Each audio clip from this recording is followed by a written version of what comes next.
Bom, vamos voltando então, agora para falar de memória principal. Vocês estão ouvindo aí a música Walking Contradiction do Green Day.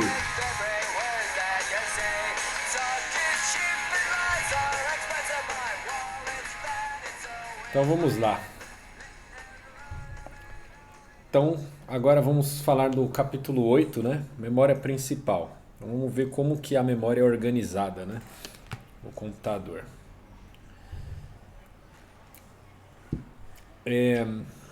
Então, do que a gente vai falar, né? O registrador base vai falar sobre swapping, alocação de memória contígua, que é um jeito mais basicão de fazer as coisas, mas que obviamente não é o jeito que é feito, né?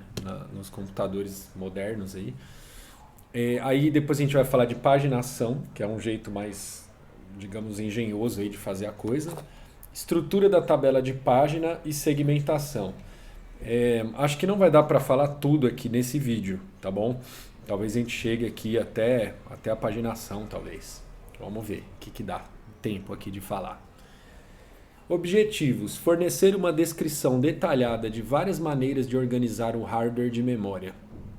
Discutir diversas técnicas de gerência de memória, incluindo paginação e segmentação.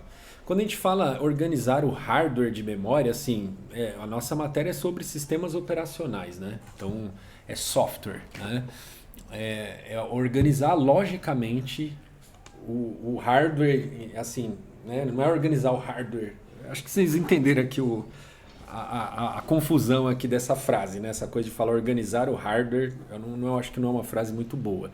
Mas é organizar logicamente a memória, né? E aí que memória que a gente está falando? Da memória RAM, né? Memória principal. Fatos básicos. O programa deve ser carregado do disco para a memória e colocado dentro de um processo para ser executado, certo? Isso vocês já sabem. A memória principal e os registradores são o único armazenamento que a CPU pode acessar diretamente, tá? Então a CPU ela não acessa diretamente o HD, tá? Ela consegue copiar e ela também não opera em cima da memória principal, né? Ela opera em cima dos registradores, mas ela tem acesso à memória principal. Então, para fazer uma operação, ela pode pegar ler uma informação que está na memória, jogar para um registrador e fazer a operação, tá? Mas se precisar ler do disco, ele não vai ler, a CPU não consegue ler do disco e jogar num registrador. Ele vai ter que ler do disco e jogar na memória, para depois da memória jogar pro disco.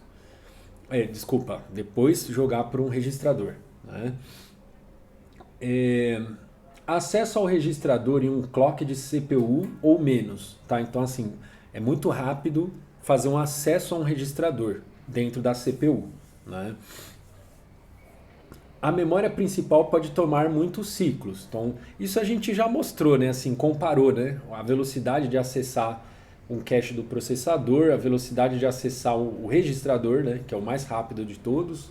Depois vem o cache do processador, depois vem a memória principal, depois vem o disco, né? E aí, assim, é muito mais lento, né? Vai ficando muito mais lento quanto mais a gente vai subindo aí nessa hierarquia, digamos assim, de memória, né? A memória principal pode tomar... já li essa frase. Cache fica entre a memória principal e os registradores da CPU. Proteção da memória exigida para garantir a operação correta.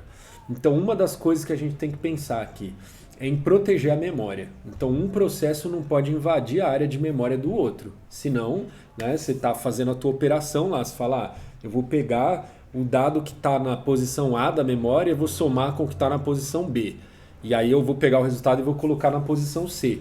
Aí se o teu programa não tem controle total sobre essas regiões de memória, né? Se um outro processo invadir lá o A e o B, né? Aí você vai somar um mais um, teria que dar 2, mas aí o outro processo vai lá e joga 3 lá em cima do endereço C. Aí ferrou tudo, né? Então a memória tem que ser protegida. Só o próprio processo tem acesso àquela região de memória. É claro que você pode ter regiões de memória compartilhadas. A gente já já falou sobre isso em outro capítulo aí, que os processos podem compartilhar dados, né, de um jeito ou de outro, trocando mensagens, enfim, a gente já falou disso.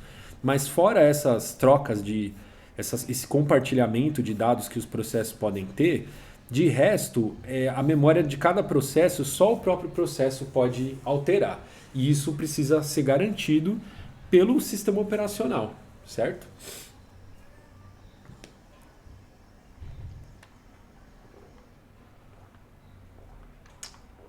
Dando um bico aqui no meu suco de limão. Registradores de base e limite. Um par de registradores base e limite definem um espaço de endereços lógicos. Então aqui, ó, o meu registrador base, ele está dizendo que aonde começa a região de memória que está alocada para o meu processo. Então começa nesse endereço aqui, 300.040, né? Aí aonde termina essa região? 1 milhão, 200, não, 1 milhão não, 100 e... Uai. Ah, não, tá, desculpa. O limite aqui, na verdade, ele está dizendo quanto eu tenho de memória. Então, tipo, para eu saber qual endereço que termina, né, eu vou somar o limite com o base. Aí, então, somando, vai dar isso aqui, 420.940. Então, aqui é onde termina o meu processo, tá bom? A gente está falando de endereços lógicos, tá? Não necessariamente isso aqui é um endereço físico, tá? Então, depois a gente vai fazer essa distinção entre endereço lógico e endereço físico, tá? Então, pensando aqui que o teu processo ele tem então esse é o espaço de endereço. Qualquer acesso que o teu processo fizer fora desse intervalo aqui, ó, é inválido, tá bom? Então o seu processo só pode acessar a memória entre o base e o base mais limite, que é esse valor aqui. Beleza? Então são dois registradores que são dois registradores especiais que têm esses valores para o processo, tá bom? Então quando o processo for para a CPU, ele vai com esse, lá no lugar onde ele tem que marcar o registrador base e o limite, vai com esse valor, tá bom? Com esses valores, né?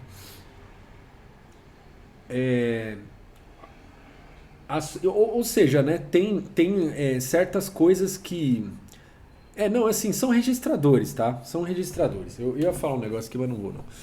Porque nesse caso aqui são simplesmente registradores, que a gente vai ver que em algumas situações o hardware ajuda a gente a organizar a memória, né? Então tem tipos, coisas específicas no hardware que ajudam a gente a organizar a memória. Mas aqui no caso a gente só está falando de dois registradores. Então o registrador é algo mais genérico e pode ser usado para várias coisas diferentes. Associações de instruções e dados à memória. A associação de endereços de instruções e dados a endereços de memória pode acontecer em 3 estágios diferentes. Tempo de compilação. Então, assim, quando eu vou quando eu vou carregar um processo, né, assim, aonde que vai estar, né? Então você fala, ó, aqui o endereço lógico do processo era esse aqui, mas qual vai ser o endereço físico, né? Então, onde esse processo vai estar na memória, né? Então, quando eu falo processo, o que tem lá no processo? Tem tudo que tem no PCB, né? Então é a seção do código lá onde tem o código fonte, né? Então para eu executar lembra que tem aquele ponteiro, né, do contador de programa, né, que chama, né? Então o contador de programa ele é, digamos, um apontador para onde que está a próxima instrução. Então a instrução ela está em algum lugar da memória, certo? Então em que momento que vai ser associado, né? A instrução vai ser associada a uma região de memória. Ela vai ser colocada lá naquela região de memória, né? E assim por diante, né? Todos os outros dados aqui do PCB. Em que momento que eles vão ser associados a alguma posição da memória, né? Então, uma opção é em tempo de compilação. Então, tipo, quando você compila o código de máquina resultante, ele já traz dentro dele qual é o endereço de cada coisa. Tá? Então, se compilou o código, ele já fala para você, ó, quando esse processo for carregado na memória, aonde que vai estar cada coisa, tá bom? Então, se o local da memória for conhecido a priori, o código absoluto pode ser gerado. O código deve ser recompilado se o local inicial mudar. É claro que a gente está falando aqui de situações bem específicas, né? Porque, então, ou sistemas muito antigos, né? Em que sempre que você começa um processo, ele começa na mesma região de memória, né? Ou então um sistema muito específico, um hardware muito específico, porque nos computadores que a gente está acostumado a usar, a gente sabe que não é assim, né? A gente sabe que eles vão ter lá vários processos rodando e não tem como saber. Quando você startar um processo, não tem como saber aonde que vai ter espaço vago lá na memória para colocar o teu processo, tá? Então esse negócio de tempo de compilação é uma situação bem específica, tá?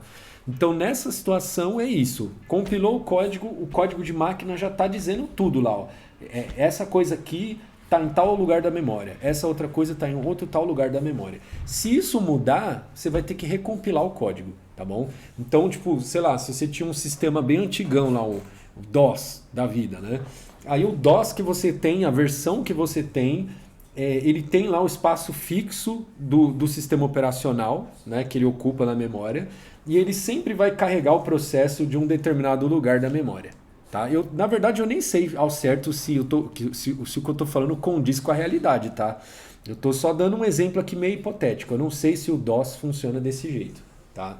Porque, tipo, enfim, nos sistemas operacionais modernos que a gente tem hoje em dia, o sistema operacional a gente vai atualizando ele toda hora. Né? Então, ele é uma coisa que pode ser que hoje ele ocupa um certo espaço na memória, amanhã ele vai ocupar outro, pode diminuir, pode aumentar. Né? Então a gente nunca sabe, né, até onde, que espaço que o sistema operacional ocupa na memória. Mas se for um sistema lá antigão, da época desses dinossauros aqui que aparecem aqui nos slides, aí pode ser que seja um cenário desse, entendeu? Então o sistema operacional já tem esse tamanho bem definido, ó, até onde ele ocupa lá na memória, e ele sempre que carrega um processo ele começa de tal lugar. Então quando você compilar isso lá no teu código, né, que você compilar dentro desse sistema operacional, ele já sabe aonde que ele vai jogar o teu processo e ele já coloca essa informação lá no código compilado, tá bom? E isso tipo, acaba sendo mais eficiente, certo? Porque, né, se compilou o código, ele já está ali todo prontinho para ser carregado no lugar certinho da memória, né? Não tem que pensar, digamos assim, para fazer nada. Outra opção, tempo de carga.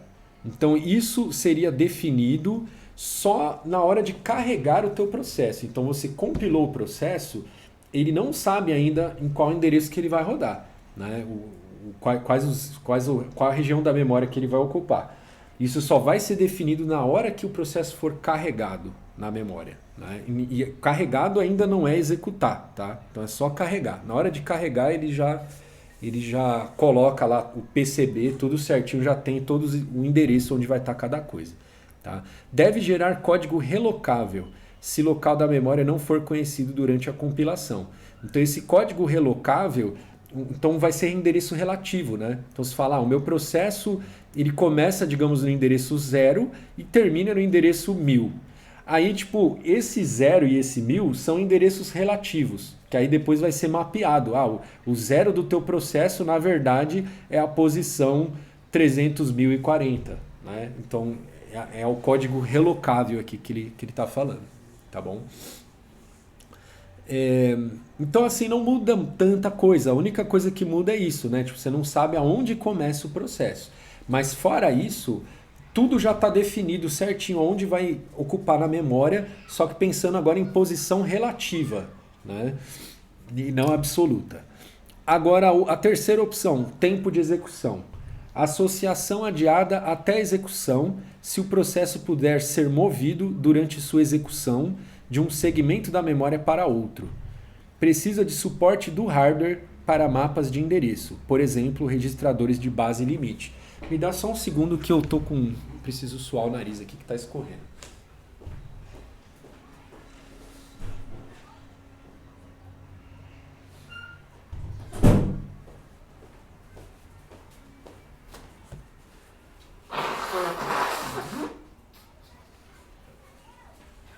Então, nessa terceira opção, o programa ele vai ser carregado na memória, só que ao longo da execução ele pode ir passeando na memória, vamos dizer assim. né? Por algum motivo ou por outro, né? Você fala, um processo aqui terminou, aí vai começar outro, aí vai começando e terminando, isso vai gerando buracos na memória, vamos chamar assim.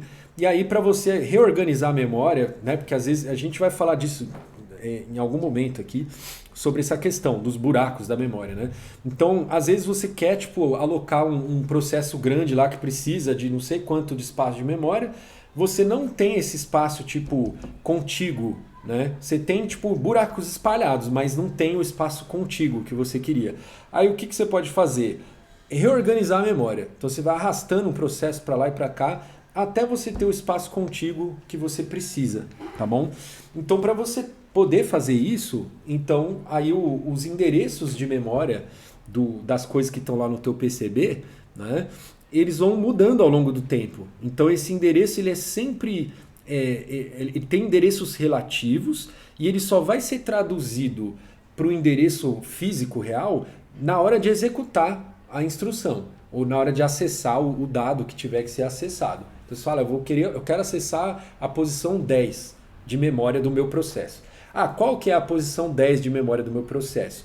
Aí eu vou olhar lá no registrador base, onde que ele começa fisicamente, né? E aí sim eu vou somar 10 nesse base, tá bom? Então aí para fazer assim tem que ter esses registradores aí de base e limite, beleza? No caso aqui que eu falei da compilação não precisa, né? Porque tipo, o processo já tem os endereços, eu não preciso saber essa base e esse limite, tá bom? Certo? Então, são desses 3 tipos de jeitos diferentes aqui de associar o endereço físico real lá às suas instruções e aos dados do teu processo.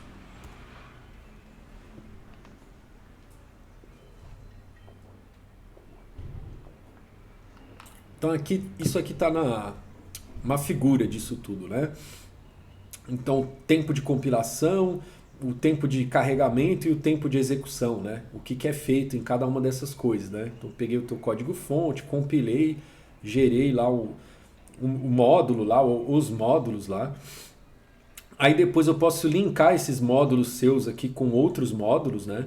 Então nessa parte de linkar e carregar, aí já é o tempo de carregamento, né? Então linkou os módulos, aí carregou para fazer o teu código virar de fato um processo, né? Carregou também bibliotecas do sistema, né? Que você eventualmente vai usar no teu programa. Aí carregou tudo isso, aí vai para o tempo de execução, né? Aí tem coisas também que no tempo de execução elas podem ser carregadas, né? Então no tempo de execução, de repente o teu código pode querer carregar mais alguma biblioteca, alguma coisa, tá? Então isso pode acontecer também, né? No tempo de execução. Espaços de endereços lógicos e físicos. O conceito de um espaço de endereço lógico vinculado a um espaço de endereço físico separado é central ao gerenciamento de memória apropriado. Endereço lógico. O que é o endereço lógico? Gerado pela CPU, também conhecido como endereço virtual.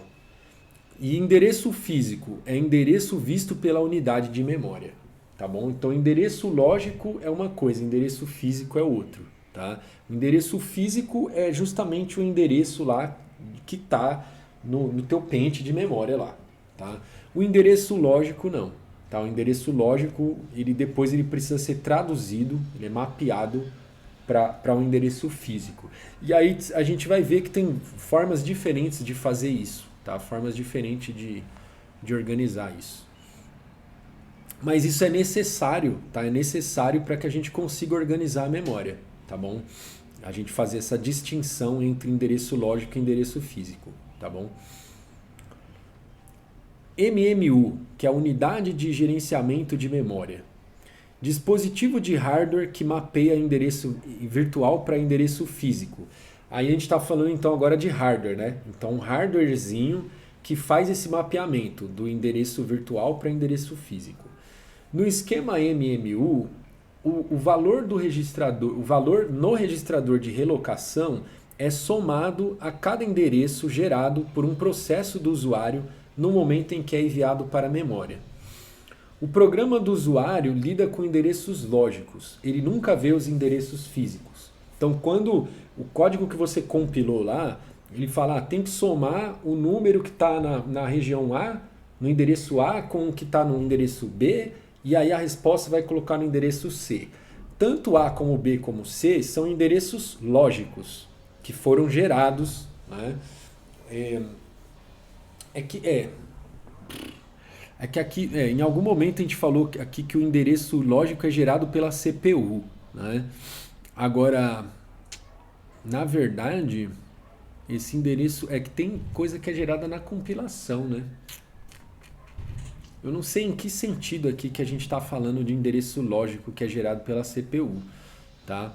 Porque, tipo, se você pensar, né, eu não tenho como gerar um código que não use endereços, né? Então, quando você compila lá o teu código, as instruções elas têm endereços lá. Ela lida com coisa da memória, então ela lida com endereços. E esses endereços eles são endereços lógicos e não físicos, né? Então, só vou deixar isso aqui um pouco no ar, tá? Para depois a gente ver se em algum slide a gente esclarece melhor por que está dito aqui isso, né? Que é gerado pela CPU, né? Talvez a gente entenda isso melhor daqui a pouco, tá? Vou deixar levantar essa poeira aí. Mas acho que deu para sacar que assim, tem esses endereços lógicos e tem um endereço físico, e aí em algum momento a gente vai ter que mapear uma coisa para outra, tá bom? E aí esse hardware aqui ajuda a gente nessa tarefa, que precisa ser rápida, né? Precisa ser eficiente. Então um hardware específico para fazer isso, traduzir o endereço lógico para endereço físico, né? Então aqui, ó, CPU, um registrador lógico, né? Desculpa, o registrador lógico, ó, o endereço lógico, né? Então o endereço lógico é 346, né? Aí eu tenho esse registrador de relocação, que é o que está dentro lá da MMU. Aí o que ela vai fazer? Ela vai pegar isso eu estou falando aqui na forma mais básica, né? Na forma mais básica, ela simplesmente pega o valor do registrador base e soma o valor relativo. Então, eu sei que o meu endereço lógico é 346 e eu sei que esse endereço ele é basicamente 346 depois do endereço base. Então, tipo, o endereço físico vai ser isso, pegar esse valor relativo e somar com o base, né? E isso é feito dentro da MMU, tá bom? Então é isso, quando a CPU precisar fazer o acesso à memória, em vez dela ir direto na memória, ela não sabe qual é o endereço da memória, ela precisa jogar esse endereço lógico para a MMU oferecer para ela o endereço físico, tá? Carregamento dinâmico.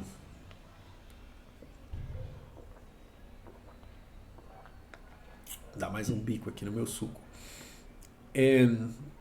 Falando ainda de como os programas são carregados na memória, né? O carregamento dinâmico, o que é? Rotina não é carregada até ser chamada. Então, é um carregamento que vai por etapas, né? Em vez de ele carregar o teu programa inteiro na memória de uma vez, ele só vai carregando à medida em que vai usando. Então, eu posso ter fragmentos do teu código, né? Então, eu falo, ó, essa função aqui. Então, eu não sei, por exemplo, no Java, como que funciona, né? Quando que o Java carrega as classes, né? Será que quando ele vai carregar uma classe, ele carrega tudo de uma vez? Ou ele vai carregando só à medida em que você vai chamando os métodos, aí ele vai carregando aqueles métodos, né? Eu acredito que deve ser assim, né? Porque, tipo, vamos supor que o programador fez lá uma classe gigante, aí ele, né, vai usar um método só, né? Era uma classe, às vezes, mal feita lá de uma biblioteca que tinha uma classe gigante, cheia de método, aí você vai carregar isso para chamar um método só. Então não vale a pena carregar a classe inteira, né? Então o Java, por exemplo, estou falando do Java, mas isso vale para ambiente que não é Java também. Fica mais otimizado se você for carregar só os métodos que você for usar, certo? Então com o processo é a mesma coisa, ele tem várias rotinas ali dentro dele, né? Do teu programa, e às vezes você não vai usar todas. Então é melhor você ir carregando à medida em que for usando, tá? Então isso é o que é o carregamento dinâmico, tá? Então a rotina não é carregada até ser chamada. Melhor utilização de espaço de memória, tá? Então, ou seja, o carregamento dinâmico já é algo que tem a ver com o uso da memória.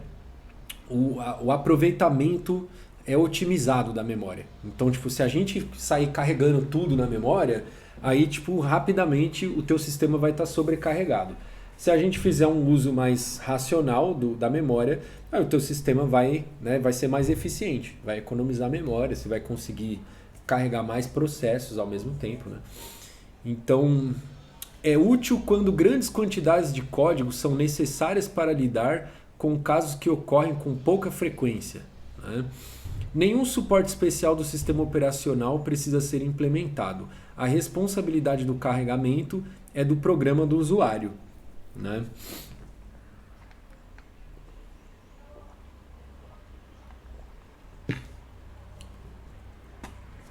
Aí, aqui no caso, eu não sei falar para vocês direito assim, de qual linguagem que a gente está falando, né? Porque no caso do Java a gente não tem controle disso, né? A única coisa que a gente tem controle no Java é se a gente for usar, sei lá, JNI, que a gente vai carregar uma biblioteca lá nativa, essas coisas. Aí você tem controle de quando você vai fazer isso ou não, né? Agora, fora isso, você não tem esse controle. No caso do C, eu também não sei, viu, pessoal? Eu também não, eu como programador, eu nunca tive que me preocupar com esse tipo de coisa aqui, tá? Essa coisa do carregamento, né? Eu não sei dizer para vocês assim na prática, né, como que a gente como desenvolvedor, como que a gente lida com isso, tá bom? E eu também não sei se o que existe aí de que tá feito por baixo dos panos e que a gente usa às vezes sem saber, né? Então, às vezes lá o programa que a gente fez no ambiente que a gente trabalha, né? Não sei com que linguagem que vocês trabalham lá, sei lá, .NET, Python, sei lá o que. Dependendo de cada ambiente, muito provavelmente essa coisa do carregamento, ela é feita por baixo dos panos. E eu acho que é até melhor que seja assim, né? Porque o programador ele está preocupado com a regra de negócio lá da empresa, lá do que ele tem que fazer, né? E não dessas coisas aqui que tem mais a ver com os recursos do sistema, né? Então, enfim. Vínculo dinâmico. Bibliotecas compartilhadas, né? Que a gente tinha falado dessas coisas aqui do tempo de compilação, o tempo de carregamento, que é onde também faz o link, né? E depois tempo de execução, né? Então tudo isso aqui, ó, são coisas que pode impactar no uso da memória, né? O que você faz, o que você não faz aqui no tempo de carga e o que você faz ou não faz aqui no tempo de execução, né? Então você fala, vou carregar, vou linkar dinamicamente aqui umas bibliotecas que em vez de eu linkar aqui, eu deixo para linkar na execução quando precisar, enfim. Então tudo que você puder adiar o máximo, né, para falar, eu só vou fazer se realmente for estritamente necessário, é melhor para você economizar memória, né? Então vínculo dinâmico, vínculo adiado até o tempo da execução. Pequeno pedaço de código, que é um stub, usado para localizar a rotina de biblioteca apropriada residente na memória. Essa ideia de stub é aquele mesmo conceito que a gente falou lá quando a gente estava falando de RPC e falando de RMI, né? Que é digamos, uma casca ali que acessa lá no caso a gente estava falando como é que chama? De socket, né? Dessas coisas de acesso pela rede, né? Que é um código meio feio e que a gente não quer mexer naquilo. Então a gente tem uma casca, digamos assim, para lidar com aquilo por baixo dos panos sem a gente precisar entrar nesses detalhes de implementação. E aqui a gente está agora falando de novo desse mesmo conceito, só que nessa coisa de linkar a biblioteca. Então, faz esse link dinamicamente na execução através do stub, tá bom? Stub substituído pelo endereço da rotina e executa a rotina. Então, ou seja, na hora de carregar aqui, ó, o programa, em vez de linkar a biblioteca mesmo de fato, faz um link com um stub, que é tipo um cara meio fake, assim, né? Tipo, ó, eu tô aqui fazendo de conta que eu sou a biblioteca, aí eu não faço nada, eu sou fácil de carregar na memória, eu sou pequenininho, sou leve. A hora que você me usar de fato, lá no tempo de execução, o que, que eu vou fazer? Aí eu vou localizar de fato a biblioteca, vou carregar a biblioteca e aí agora, a partir de agora você conversa direto com a biblioteca. Entendeu? Então, ou seja, a biblioteca só vai ser carregada mesmo se você usar. Tá bom? Que às vezes o teu sistema ele usa um monte de biblioteca para um monte de situações diferentes, né? Então, e nem sempre você vai usar todas, né? E você não tem como saber isso a priori, você só vai saber disso na execução, tá bom?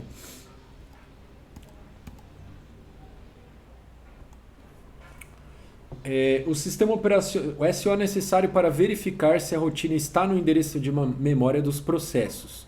Vínculo dinâmico é particularmente útil para bibliotecas, múltiplas versões, uma única instância por versão.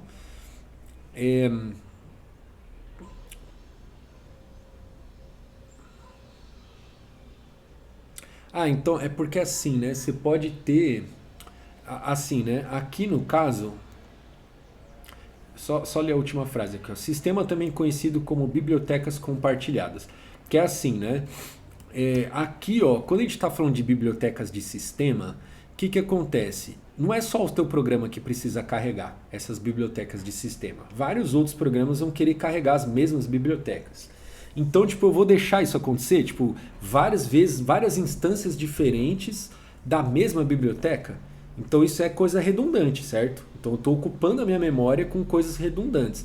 Então, esse stub, qual a utilidade dele? Além daquela utilidade que eu falei de só chamar a biblioteca se de fato precisar, mas a outra utilidade também é evitar essa redundância. Então, ele vai falar, essa biblioteca ela já está carregada. Então, tipo, eu só vou carregar uma dela, né? Porque ela é uma biblioteca de sistema, né? Então, eu vou carregar uma só. E aí, todos os processos que usarem, eu vou linkando com aquela mesma instância daquela biblioteca, tá? E aí, eu posso ter versões diferentes da mesma biblioteca. Aí, eu vou ter uma instância por versão diferente, tá? Então, eu posso está trabalhando com versões diferentes da mesma biblioteca, né? Processos diferentes estão acessando versões diferentes, mas eu vou ter uma instância por versão.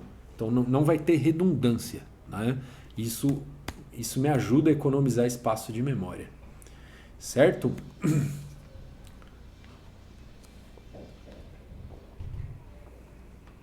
Swapping.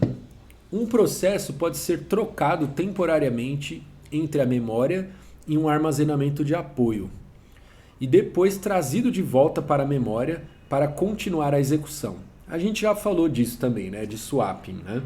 Então a tua memória RAM lá está muito cheia, e aí você ainda precisa fazer mais coisas lá, precisa de mais memória para os processos fazerem o que eles têm que fazer. Aí em algum momento você vai pegar algum processo e vai falar, vou jogar você para o disco, né? Temporariamente, eu não vou matar o processo, né? Eu só vou jogar os dados dele para o disco para eu ganhar espaço na memória RAM.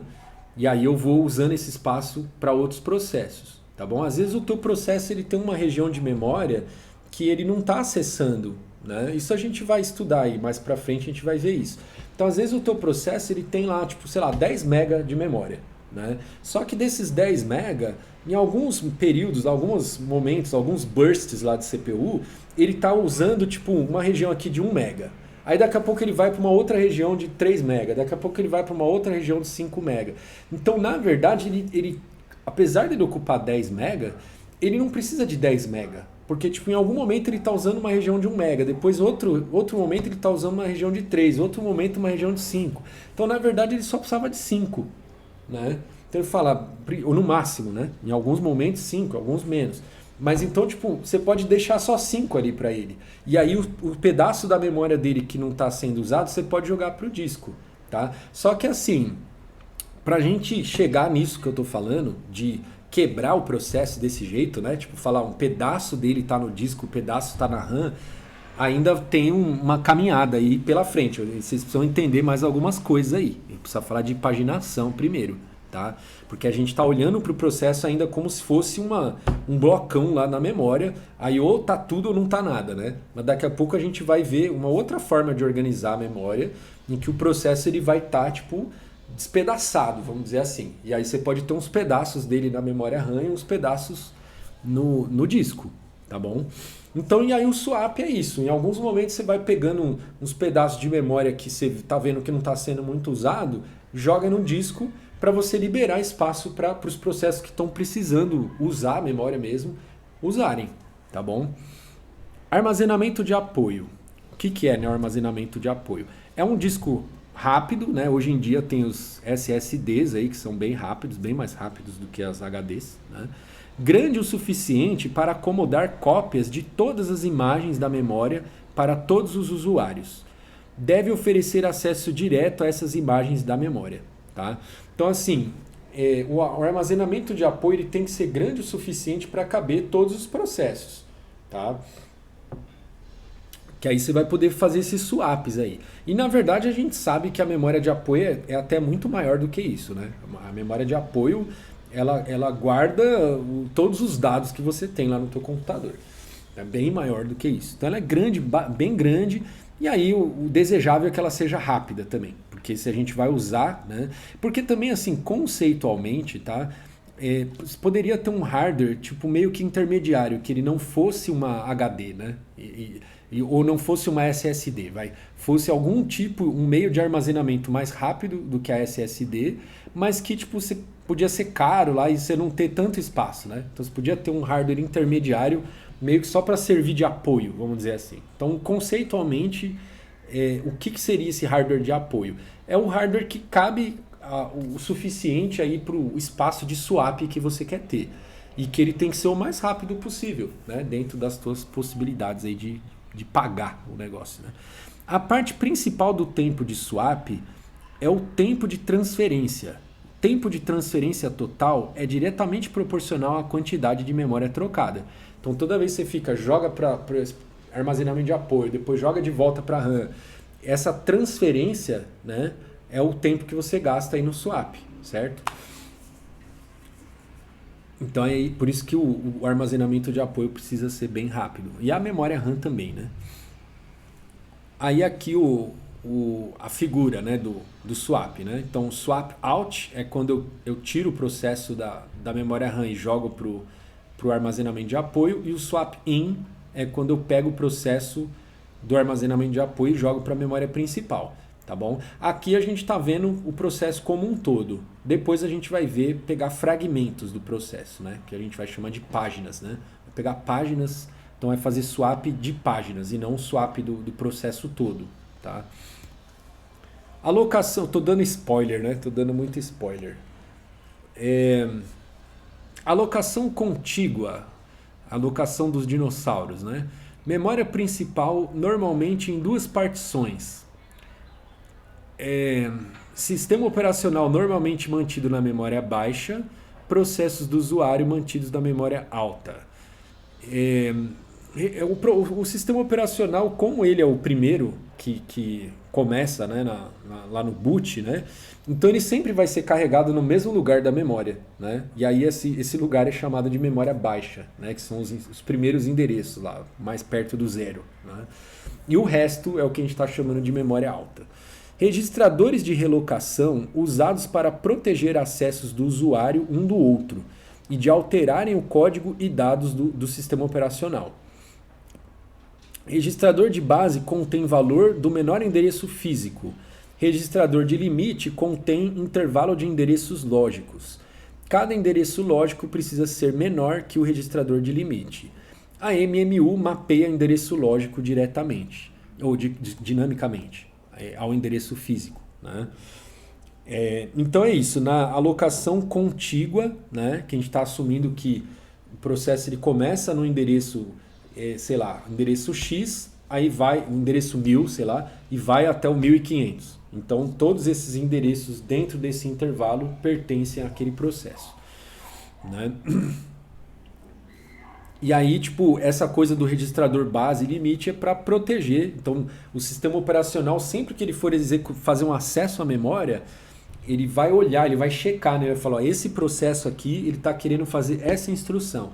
Essa instrução, ela acessa esse espaço da memória. Esse espaço da memória está dentro dos limites desse processo? Tá, beleza. Não está? Ah, então dá um erro. Lança um erro lá. Mata o processo, porque errou. Errou, tem que morrer. Tô brincando, né? Mas é assim, na verdade, né? Sim, se o processo entrar em estado de erro, ele é morto, né? Pelo sistema operacional. É, então aqui a CPU, ela faz o acesso aqui. Não, é o desenho de tudo que eu falei, né? Tá bom? Então é isso. Tipo, o endereço ele é maior ou igual à base? Se não for, já lança trap aqui, ó. Deu erro de endereçamento. Então o teu processo vai ser derrubado por erro de endereçamento. Se for maior ou igual à base, eu tenho que ver se é menor do que o base mais limite. Se for menor, beleza, né? Eu faço acesso. Se não for, eu lanço erro, tá bom? Então é a figura aí para explicar. Aí na alocação contígua, né? Alocação de múltiplas partições. A gente está chamando de partição, é um pedaço da memória, tá bom? Buraco. Bloco de memória disponível. Tá? Então, pra gente, o que é buraco? É isso aqui, né? Essa parte cinza aqui, ó. Um bloco de memória disponível. Tá? Buracos de vários tamanhos estão espalhados pela memória. Aqui, tipo, no nosso desenho aparece o buraco aqui bonitinho, né? Mas à medida em que você vai liberando memória, esses buracos vão ficando espalhados. Deixa eu ver se tem um desenho. Não tem, né? Não tem um desenho cheio de buraco aqui. Espalhado, né? Quando um processo chega, ele recebe memória de um buraco grande o suficiente para acomodá-lo, né? Então aqui, ó, chegou, estava o processo 5 e o 2 aqui, e tinha esse buraco aqui.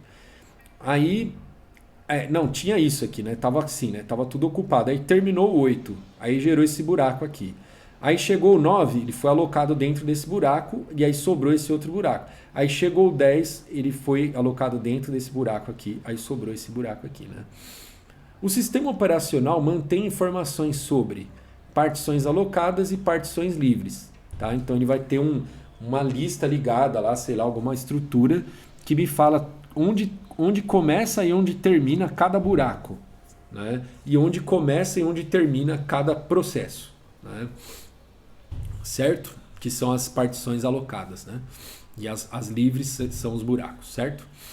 E aí, então, quando ele precisar, né, ele carregar um processo, ele vai falar assim, eu vou jogar esse cara onde? Aí ele vai procurar na lista de buracos lá, e aí ele vai ter alguma estratégia de selecionar qual o buraco para colocar o processo que ele vai carregar agora. E aí ele pode ter estratégias diferentes aí para fazer isso. Né? Então vamos falar justamente disso aqui. Como fazer uma requisição de tamanho N de uma lista de buracos livres? Então, a gente pode pensar nessas três abordagens aqui. Ó. First fit, ele vai na lista dos buracos. O primeiro buraco que cabe o processo que você quer carregar, você coloca. Né? Vai para onde o nariz está apontando. Né? Outra estratégia, best fit. Então ele vai pegar o menor buraco que seja grande o suficiente para colocar o processo. Tá? Então se falar, eu tenho um buraco, eu quero alocar um processo com 5, aí eu tenho um buraco com 10, um buraco com 7, um buraco com 6, então eu vou pegar esse de 6 aí, que é o menorzinho que cabe, e aí eu tenho um buraco de 3, sei lá. Então o de 3 não dá porque não cabe, o 5, mas o de 6 cabe. O de 7 cabe também, mas né, vai sobrar mais, né? Então eu prefiro pegar o de 6. Né? Então essa é a estratégia best fit, né?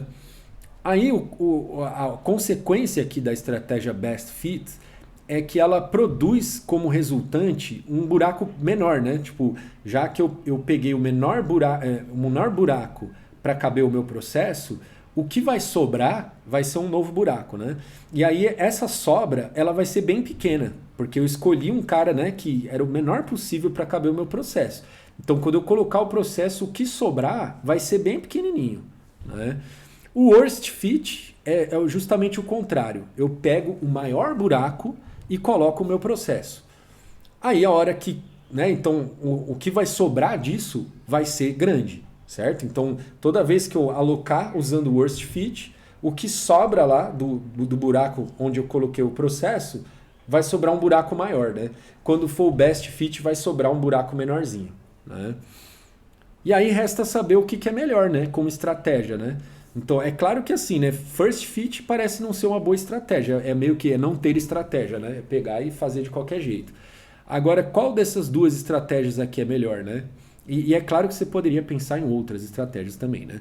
Mas, tipo, dessas duas aqui, qual que será que é melhor, né? Bom, vamos falar de fragmentação, né? Para a gente entender qual o problema dessa coisa dos buracos aí, né? Então tem dois tipos de fragmentação. A fragmentação externa, tá? Então fragmentação externa, o que que é? Existe espaço de memória total para satisfazer uma solicitação, mas não é contíguo, né? Então eu falo, eu preciso de 10 MB aí de memória. Eu tenho 10 MB, mas está tudo espalhado em buraquinhos de 500K, né? Então isso é fragmentação externa, né? Eu teria que reorganizar a memória para eu poder ter os 10 MB lá contigo, né? Então assim, eu tenho, mas não tenho, né? Eu tenho memória disponível, mas não tenho, porque ela não está contígua, né? Então vai me dar um certo trabalho para arranjar, para mudar isso, para arrumar isso, né? E fragmentação interna. O que é fragmentação interna? Memória alocada pode ser ligeiramente maior que a memória requisitada. Essa diferença de tamanho é memória interna a uma partição, mas não está sendo usada. Porque aí o que eu poderia fazer, né? Eu poderia falar assim, eu vou alocar, você poderia ter uma estratégia, né? De falar, eu só aloco blocos que sejam, digamos, potência de 2. Potência de 2 é radical demais, né? Mas vai, não sei se essa é radical demais, mas vamos supor, se falar, eu aloco blocos tipo de 100K, múltiplos de 100K. Então, tipo, se você me pedir 150K, eu vou te dar 200K, por exemplo. Porque eu falo, eu só quero ter blocos de 100, bloquinhos de 100. Então, o que você me der vai ser sempre múltiplo de 100, né? Isso por alguma razão te facilita também na hora de não ter também buracos muito pequenos, né? Eu não quero ter buraco de 10K, né? Então os meus buracos vão ser tudo de pelo menos 100K, né? Então se você fizer isso, alocar, tipo, então o cara te pediu 150 e você deu 200, então você pegou 50K e meio que jogou fora, né? Porque tá 50K alocado para um processo que não vai usar, né? Então isso a gente chama de fragmentação interna. Tá bom? E quando a gente for falar aqui de paginação, que é a forma, digamos, mais sofisticada de fazer aí a organização da memória, ela tem fragmentação interna, tá? Porque ela vai ter lá o tamanho de página, vocês já vão entender aí o que é isso. Ela vai ter esses tamanhos de página que são fixos, e aí, tipo, o que você me requisitar de memória, eu vou te dar pela quantidade de páginas, e eventualmente vai sobrar alguma coisinha lá. Tá? Então a paginação ela vai ter fragmentação interna. Tá? Só que tipo, uma coisa assim, uma questão de onde você quer ganhar e onde você pode estar disposto a pagar o preço. Então tipo, você tendo um pouquinho de fragmentação interna para evitar a fragmentação externa. Tá? A fragmentação externa é ruim porque tipo, ou eu não tenho memória para você fala assim, você tem lá os 10 MB que você precisa, mas não é contigo, né? Então é a mesma coisa de não ter, né? Então você perdeu esses 10 MB. Então isso é um cenário. Outro cenário é falar assim, não, eu vou reorganizar a memória para tipo juntar todos esses buraquinhos num buracão para eu ter os 10 MB lá disponível. Isso vai ter um custo alto para você, para o teu sistema. O teu sistema vai ter que ficar dançando com a dança dos processos lá, né? Arrastando um para cá, arrastando outro para lá. Isso vai ter um custo grande também. Aliás, eu não sei se seria tão grande assim, porque tipo, você teria que mudar só o registrador base é só o registrador base de cada processo. Talvez nem seja tão custoso assim, né? Mas enfim, então você teria esse custo de fazer esse remanejamento. Então a fragmentação externa te causa esses problemas. A fragmentação interna, ela meio que elimina esse problema de ficar remanejando as coisas, né? E ela também vai evitar essa coisa de falar assim, eu não tenho, né? Eu tenho 10 MB, mas não tenho, porque tá cheio de buraco. No caso, quando a gente for ver a paginação, a gente vai ver que da forma como ela é feita, ela não vai ter a fragmentação externa. Só que ela vai ter fragmentação interna. Então, tipo, o que você perderia, ali os 10 MB, vamos supor que você perdeu de fragmentação externa, a ideia é que você perca menos com fragmentação interna, né? Só vou perder 1 mega só de fragmentação interna, né? Então essas coisas não tem como dar uma garantia teórica, tá? De que um vai perder menos do que o outro. É mais uma coisa meio empírica mesmo, de, né, fazer teste, ver como a coisa se funciona, como a coisa se comporta na prática, tá? Mas a ideia é que tipo a gente perca menos com a fragmentação interna do que o que a gente perderia com a fragmentação externa, tá? E não precisar ficar fazendo a dança dos processos da memória, tá? Aí, o que acontece? Reduza a fragmentação externa com a compactação. Misture o conteúdo da memória para alocar toda a memória livre junto. A compactação é isso que eu estava falando, de reorganizar a memória, né? Então você diminui a fragmentação externa fazendo compactação, né? Vai misturar o conteúdo da memória para colocar toda a memória livre junta em um bloco grande.